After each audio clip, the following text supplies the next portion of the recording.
नमस्कार दोस्तों, स्वागत है आप लोगों का ईडू एक्सप्रेस में।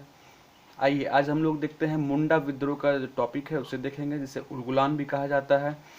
यह बीपीएससी जो 65वां होने वाला है मुख्य परीक्षा उसके लिए और जेपीएससी मुख्य परीक्षा के लिए समान रूप से लाभदायक और महत्वपूर्ण है। आइए तो बिना किसी देरी के हम प्रारंभ करते हैं। आइए पहले पेज में देखते हैं कि बीपीएससी मुख्य परीक्षा में अभी तक जो पूछे गए हैं प्रश्न इससे संबंधित वो देखते हैं। 64वें बीपीएससी जो हुआ था 2019 जुलाई में, उसमें जो प्रश्न पूछा गया था कि उपयुक्त उदाहरण सहित 19वीं सदी में जनजातीय प्रतिरोधों की विशेषताओं की समीक्षा कीजिए। जनजातीय प्रतिरोध जो थे, जो विद्रोह थे, जैसे संथाल विद्रोह हो गया, मुंडा विद्रोह हो गया, उसकी समीक्षा करनी थी और उसकी असफलता के कारण भी बताने थे। तो 19वीं सदी अर्थात 1800 से लेकर 1900 के बीच में जो विद्रोह हुए थे, तो जैसे संथाल विद्रोह 1855 में हुआ था और ये मुंडा विद्रोह हुआ था 1895 में प्रारंभ होकर 1900 तक चला था। तो इन दोनों के बारे में विशेषता और इसकी असफलता के कारण को बताना था। उसी रूप से अगर देखा जाए तो 53 से 55वीं बीपीएससी में पूछा गया था कि बिरसा आंदोलन का आधारभूत उद्देश्य था कि विदेशी शासन की समाप्ति की इच्छा स्पष्ट करना था इसे। उसी रूप से देखा जाए तो एक तीसरा प्रश्न है, अंग्रेजों के विरुद्ध जातीय संघर्षों को बिरसा ने एक नया धार्मिक नेतृत्व प्रदान किया, स्पष्ट करना। यह जो था 44वां बीपीएससी था उसमें पूछा गया था यह। तो इस प्रकार के प्रश्न अभी तक पूछे गए हैं, तो 65वें के मद्देनजर भी यह बहुत ही महत्वपूर्ण बनता है। देखते हैं कि यह मुंडा विद्रोह को हम लोग इस प्रकार से पढ़ेंगे कि पृष्ठभूमि को पहले हम लोग देखेंगे, उसके बाद इस किस कारण से हुआ उसे देखेंगे, उसके बाद कार्यक्रम क्या क्या थे, जैसे नेतृत्व किसके द्वारा प्रदान किया गया, किस स्थान पे यह हुआ, घटनाएं क्या क्या थी और दमन किसके द्वारा किया गया, साथ में इसके जो परिणाम क्या निकल कर आए और इसका अंतिम में मूल्यांकन किस आधार पर, जैसे प्रश्न जैसा पूछा जाएगा उसी आधार पर इसका मूल्यांकन करना है। जैसे कि अभी हम लोग ने लास्ट टाइम में जैसा प्रश्न देखा था उसी आधार पर मूल्यांकन कर निष्कर्ष निकालना होगा। आगे देखते हैं। आप लोग चाहे तो एक पेज में पूरा मुंडा विद्रोह का नोट्स इस प्रकार से बना सकते हैं कि आप फ्लो चार्ट के रूप में बना सकते हैं या फिर लाइनअप के रूप में बना सकते हैं कि कारण क्या थे इसके, उसके कार्यक्रम क्या था, उसके बाद दमन हुआ, उसके बाद इसका परिणाम क्या था। तो यहाँ पे छोटा छोटा लिखा गया है, तो इसे इस रूप से बनाने का प्रयास कीजिए आप लोग। और ये जो पूरा वीडियो रहेगा एक कहानी के रूप में रहेगा, इसे समझने का प्रयास कीजिए। उसके बाद आप लोग इस ये जो पीछे वाला जो आप देखा है इस पृष्ठभूमि में आप लोग उसे नोट्स बनाने का अपना खुद से प्रयास कीजिए। तो आइए बिना किसी देरी के प्रारंभ करते हैं। इसके साथ मैं मनीष कुमार, मेरे बारे में देख सकते हैं। आगे बढ़ते हैं। ईडू एक्सप्रेस से आप विभिन्न सोशल साइट्स पे जुड़ सकते हैं और साथ ही अगर ये वीडियो आप अगर यूट्यूब पे देख रहे हैं तो चैनल को सब्सक्राइब कीजिए और अगर फेसबुक पे देख रहे हैं वीडियो तो पेज को लाइक कीजिए। आइए आगे बढ़ते हैं। तो उलगुलान यानी मुंडा विद्रोह जो 1895 से 1900 के बीच हुआ था। तो सुगना मुंडा और करमी हाथू के पुत्र बिरसा मुंडा का जन्म 15 नवंबर 1875 को झारखंड प्रदेश में रांची के उलियाहातू गांव के मुंडा परिवार में हुआ। ये देख सकते हैं बिरसा मुंडा का फोटो। मुंडा एक जनजातीय समूह था जो छोटा नागपुर के पठार में निवास करते हैं। तो ये छोटा नागपुर पठार कहाँ पे है? झारखंड में है। आप लोग को ये बताते चलूं कि ये झारखंड का जो स्थापना दिवस मनाया जाता है वो 15 नवंबर को मनाया जाता है। यह जो बिरसा मुंडा के जन्म दिवस पे ही मनाया जाता है। आगे है, ये बिरसा मुंडा की वंशावली को देख सकते हैं यहाँ पे हम लोग कि उनके दादा कौन थे, उनके पिता कौन थे। उनके बाद ये जो विभिन्न भाई बहनों में उनका स्थान जो था चौथवां स्थान था। उनसे बड़े एक भाई दो बहनें थी, उनसे छोटी एक भाई था। और उनकी बिरसा मुंडा की दो पत्नियां हीराबाई और सोलीबाई, ये उनकी पत्नियां थी। तो यह उनका वंशावली को देख सकते हैं आप लोग। देखते हैं बिरसा गांव में प्रारंभिक पढ़ाई के बाद चाईबासा इंग्लिश मीडियम स्कूल में पढ़ने के लिए आए। ये जो चाईबासा का इंग्लिश मीडियम स्कूल था यह आपका मिशनरी स्कूल था। इसका मन हमेशा समाज के ब्रिटिश शासकों के द्वारा की गई बुरी दशा पर सोचता रहता था। जो आर्थिक शोषण हो रहा था ब्रिटिश द्वारा उसके के सोचता रहता था, उसके बारे में जो दशा उसकी हो गई है या फिर उसके समाज की हो गई है। उन्होंने मुंडा लोगों को अंग्रेजों से मुक्ति पाने के लिए अपना नेतृत्व प्रदान किया। जनजातीय विद्रोहों में सबसे संगठित और विस्तृत विद्रोह 1895 ईस्वी से 1900 के बीच मुंडा विद्रोह चला था। तो यह इसकी एक तरह से पृष्ठभूमि देख सकते हैं हम लोग मुंडा के बिरसा मुंडा के बारे में।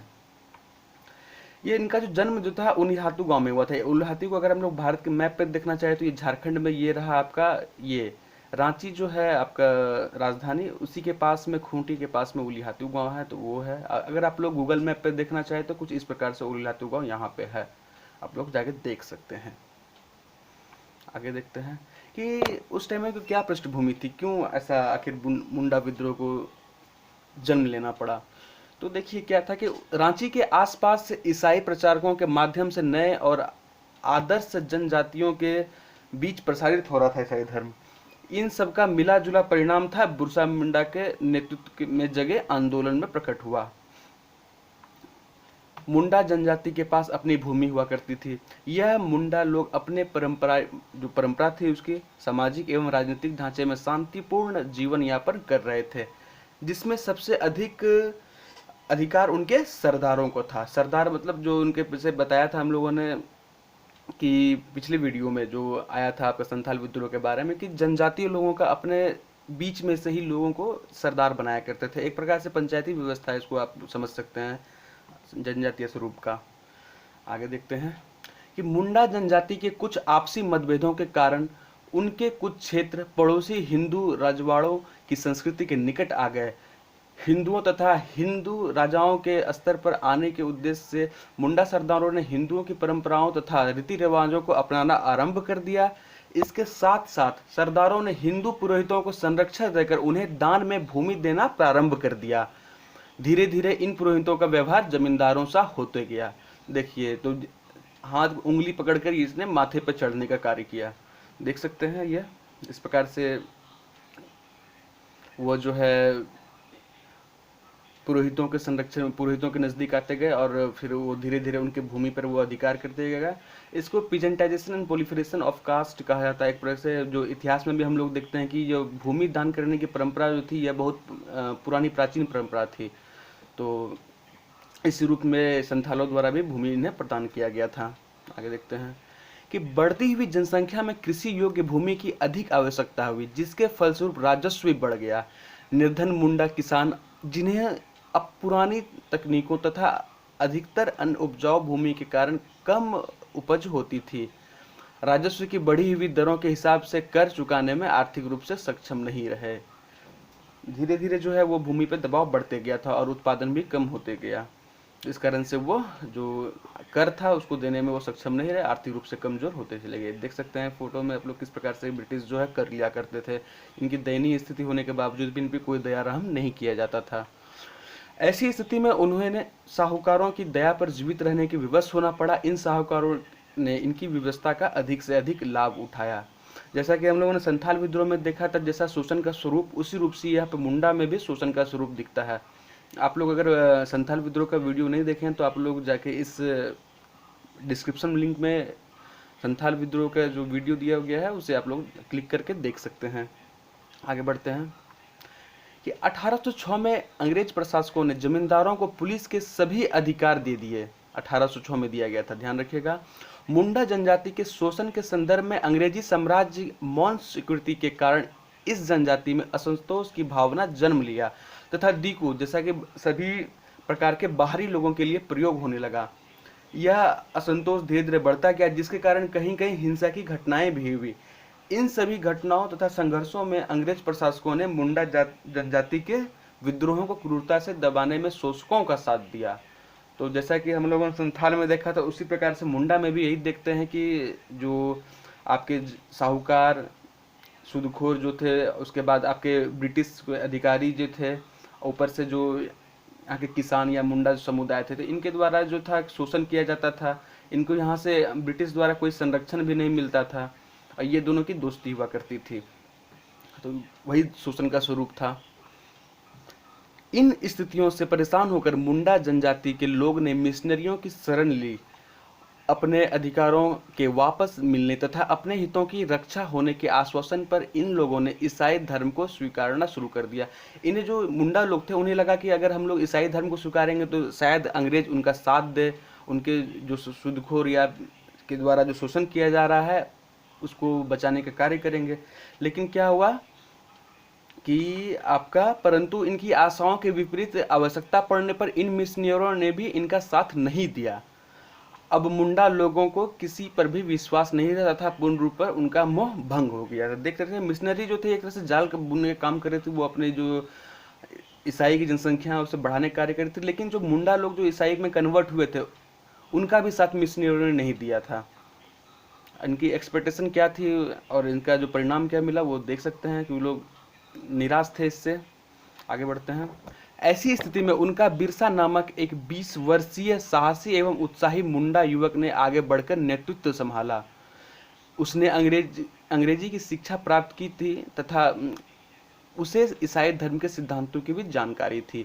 जैसे कि हम लोगों ने स्टार्टिंग में ही देखा था कि वो चाईबासा के मिशनरी स्कूल गए थे पढ़ने के लिए, तो वहाँ पे उन्होंने अंग्रेजी की शिक्षा प्राप्त की और साथ में ईसाई धर्म का सिद्धांत था उसे भी उन्होंने जानकारी प्राप्त की।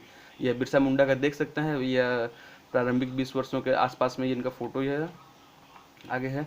तत्कालीन सामाजिक जीवन में जो मौलिक परिवर्तन आ रहे थे उनके कारण आदिवासी समाज में चिंता का वातावरण व्याप्त था और लोग एक शांतिपूर्ण और आदर्श समाज की कल्पना से प्रेरित हो रहे थे। जो मुंडा जो शासन है उसकी स्थापना के भी लोग लगे हुए थे, यही था शांतिपूर्ण और आदर्श समाज की कल्पना।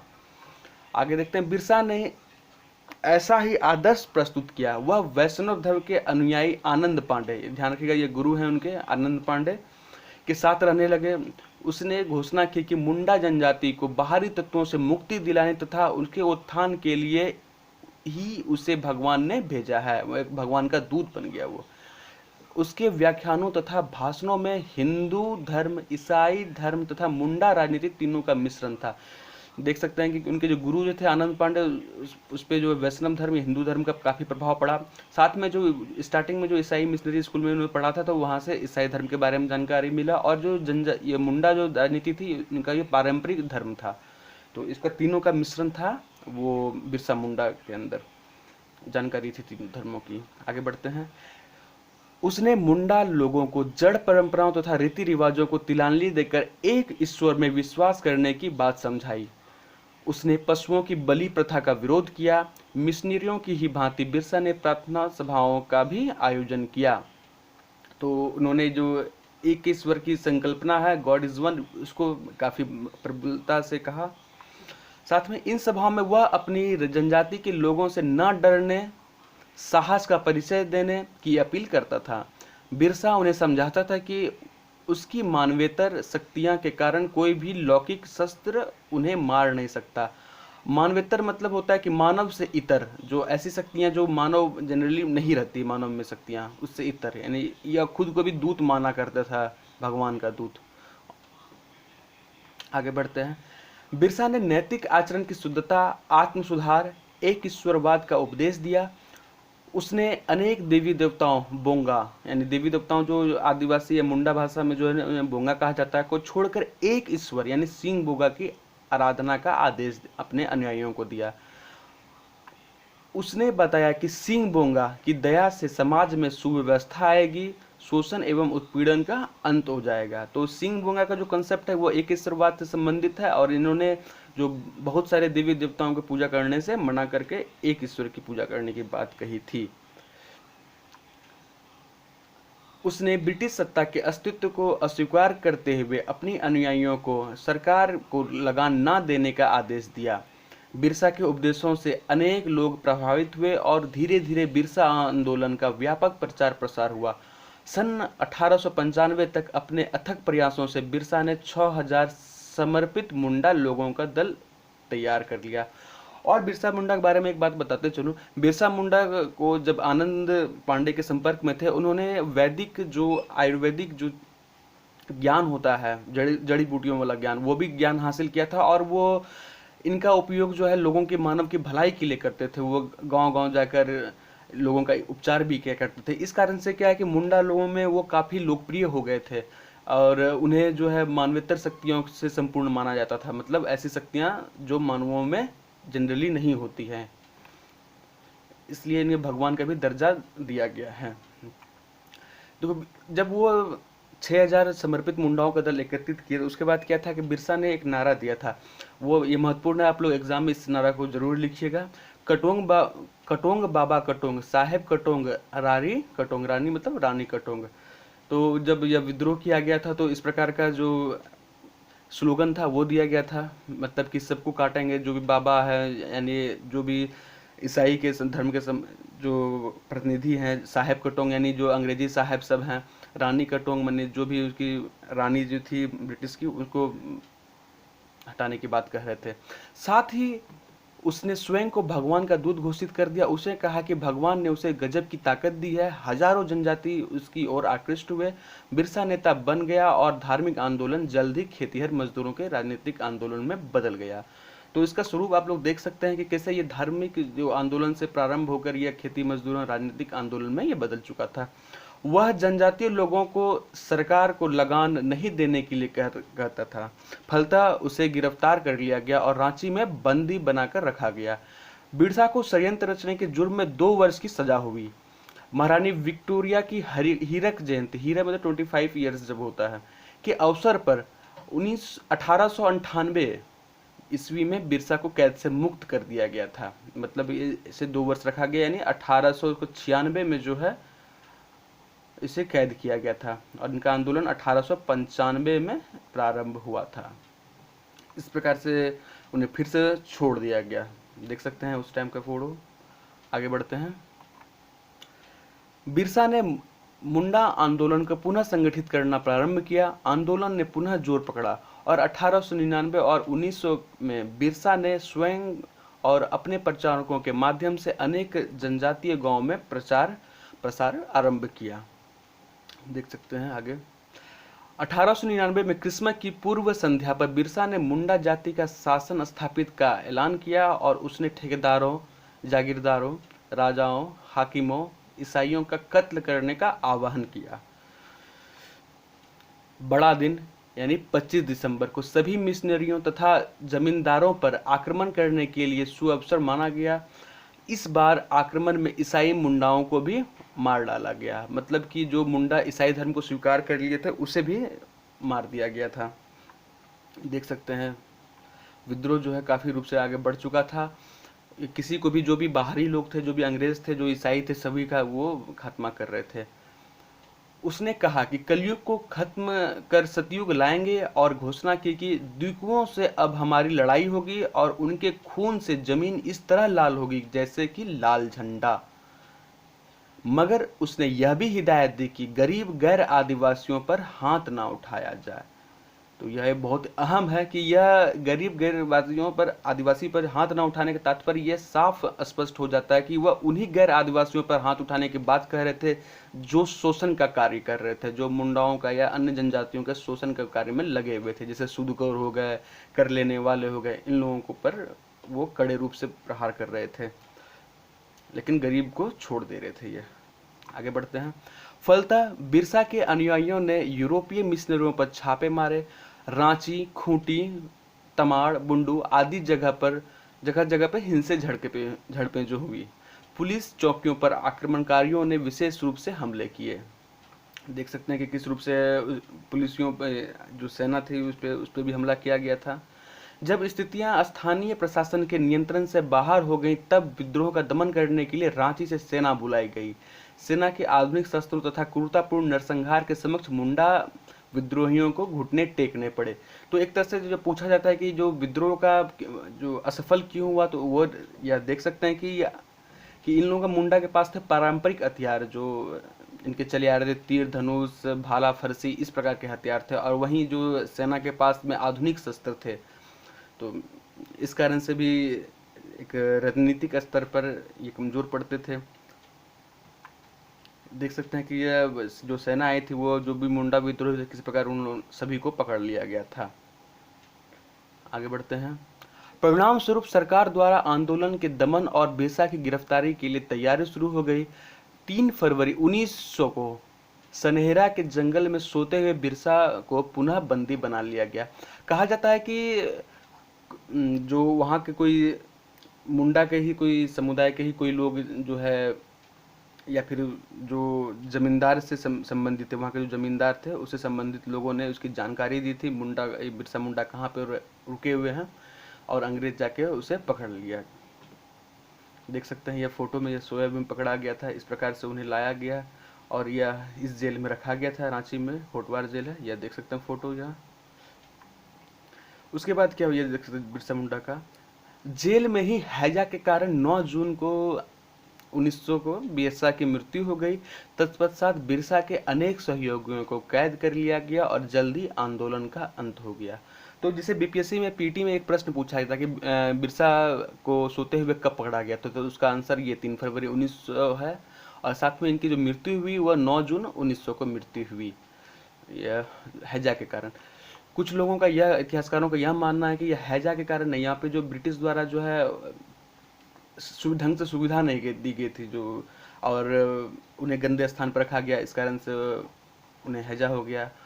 और कुछ इतिहासकार यह कहते हैं कि उन्हें धीरे धीरे जहर देके मार दिया गया था।